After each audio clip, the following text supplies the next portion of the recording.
Hello from Abu Dhabi International Airport. I arrived here last night from China in Dubai, and I had time to go discover the city. I saw something like this. Dubai Mall, the biggest in the world. Let's go check it out. Biggest in the world. Yeah. The waterfall, big one. They got an ice rink, so cool, literally. They got a real dinosaur. How cool is this thing? The tallest in the world. Amazing. The fountain. Well, I'm very sure the dinosaur must have had some record as well. I just didn't have time to Google it. Well, Dubai is a very interesting place, but you need money for it. Something that I don't. I fly on a budget just with this luggage for the next week. Flying Wizz Air for $20. Flying to Oman now. Let's go. Here we go. Oman, my 57th country. Now I'm gonna take the bus to downtown and let's go discover it. Come with me.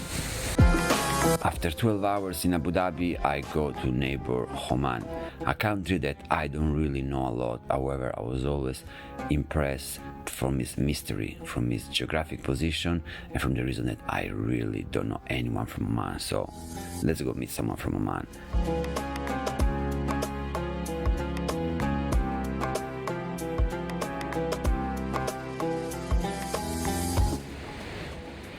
Looking from this beach, Omani people, they look very relaxed, and indeed I've been told they are actually some of the most relaxed Arabs you're gonna find in the area. Good reason. Seems like more than 60% of the labor force is employed in the public sector.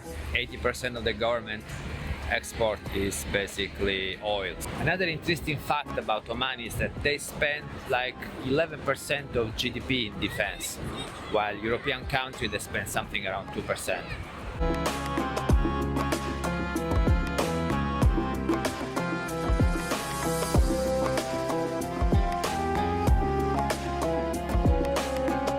Among the highlights of my first day in Muscat, there is a volleyball match between local men and migrant workers, in this case especially Filipino. However, it seems that the local men are winning easy. Omani food is a blend of flavors influenced by Indian, Persian and Arabian culinary tradition. Furthermore, the culture of bread and sweets is amazing.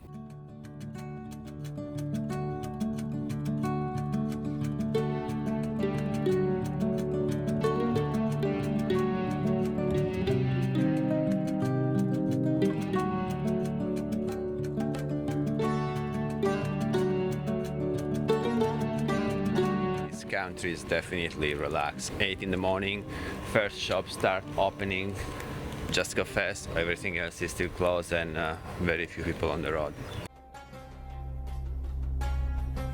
For the second day, the visit to the Grand Mosque is a must, and that's where we go. A very nice walk across the city, still sleeping with a rising sun, a great atmosphere. The Sultan Qaboos Grand Mosque in Muscat, which showcases exquisite Islamic architecture. Moreover, safety and tranquility is home in Oman. Oman gives me a sense of security, making it an ideal destination for those seeking peace in a deep dive into the country itself. What's more important? Culture, culinary delights. Culinary delights make Oman as a delightful blend of flavors influenced by Indian, Persian and Arab. This is the Sultan Qaboos Grand Mosque. It can hold 20,000 people. The second biggest in the world. Wow.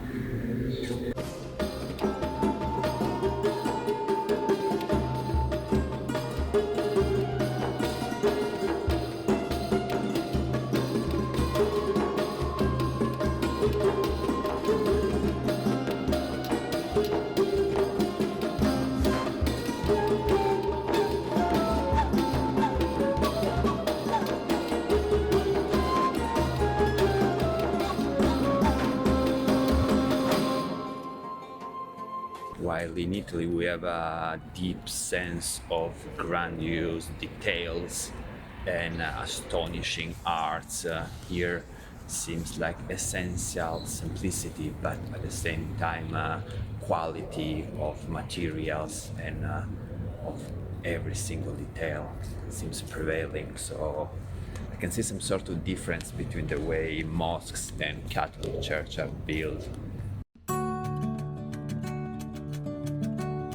If in Italy we are considered as a population that is never on time and people like German or French are always on time, I would say that the Arabs are somewhere in between.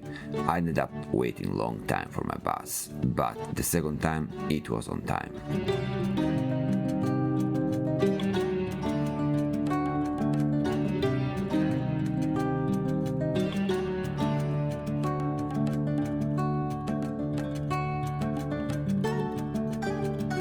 A visit to the Mutrah Souq is then a must, a local bazaar where the mix between smell, seeing and touching, all these feelings mix greatly in this place that very well summarizes Arab culture.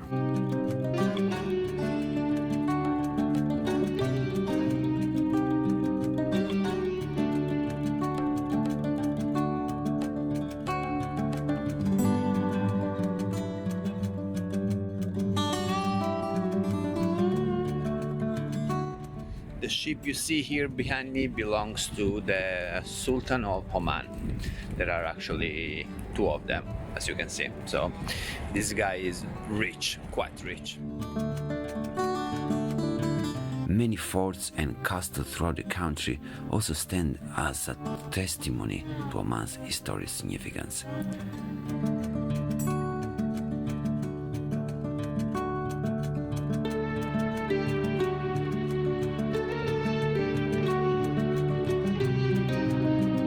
After that, a walk to the seaside looking for some highlights. However, nothing seems open and therefore I just have a long walk in which I try to discover more of the local culture by just observing it and interacting to it with locals, but no main highlights happens.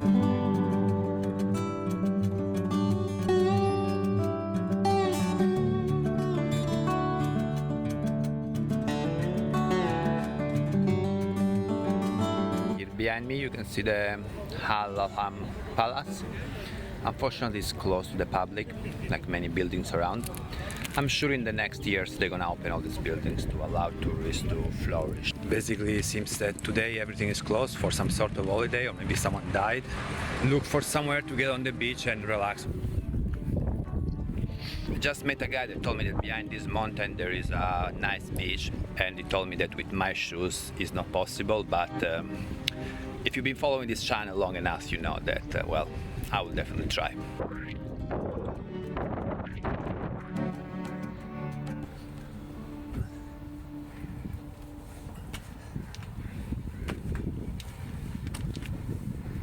I'm on top now. This was the way up and will be the next way down. Other side here there is a seaside. It's a bit easier.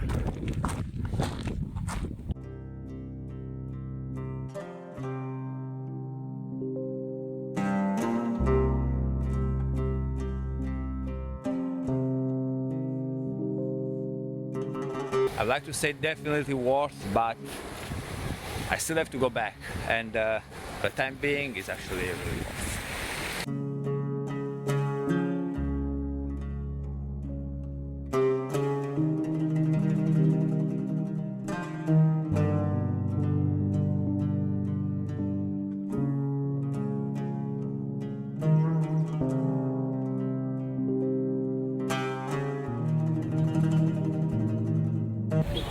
Second day Muscat coming to an end. Here a beautiful sunset in the Mutrah, and if you realize behind me, the yacht of the Sultan is not there.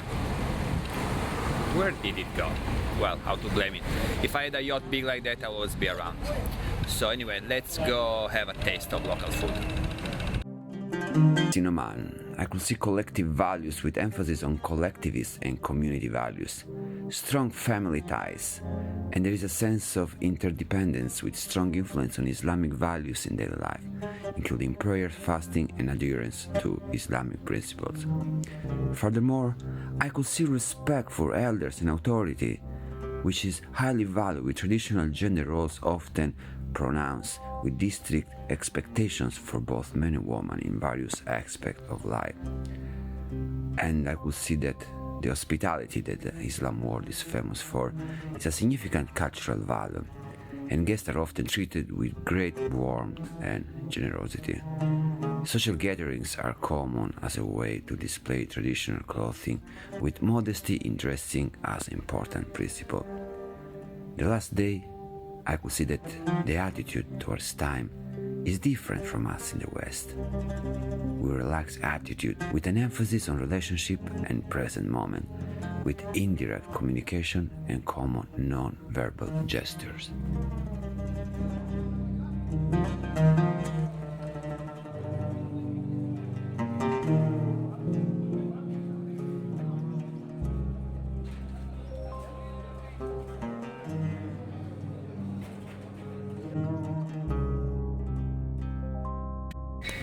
Last day Muscat, beautiful sunrise. Now we're gonna go for some snorkeling. Past 20, 30, 15. They eat together.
Dynamite Island, didn't even know about it.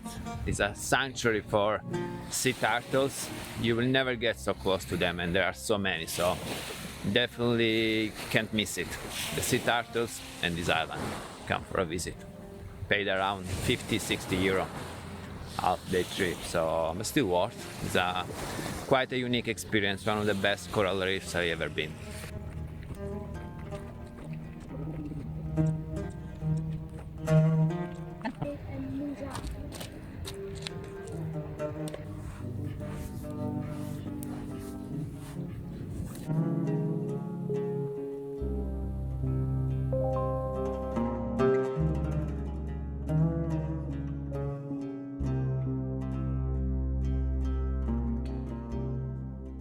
On my last day, I have the last opportunity to get in touch with some cultures, not local, Pakistani. It's amazing how these people keep their culture despite adversity in a country far from home. A bit like me, far from home, but at least I don't have to work for little money.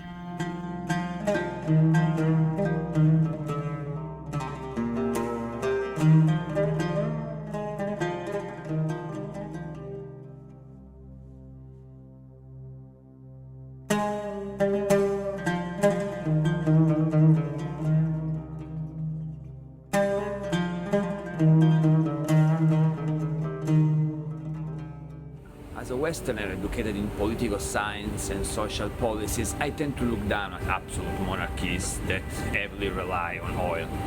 However, after being here for 3 days and seeing this heartwarming population and economic growth sometimes higher than many Western European countries, I feel like maybe they can have their cake and eat it too. After being at the mosque and while I was the only tourist, I thought they need more tourists here. They need higher number, they need more growth. But maybe it's just not what they need. They like it slow, they like it this way, and it's been working for them. So maybe we just have different perspectives, we just see it in a different way. I came here to find out. I still don't have an answer. Maybe you can have an answer. Post it in the comments. My time in Oman is over, flying to Jordan, see you in a couple of weeks. Bye bye. Subscribe if you didn't, or at least don't unsubscribe. From Oman, that's everything.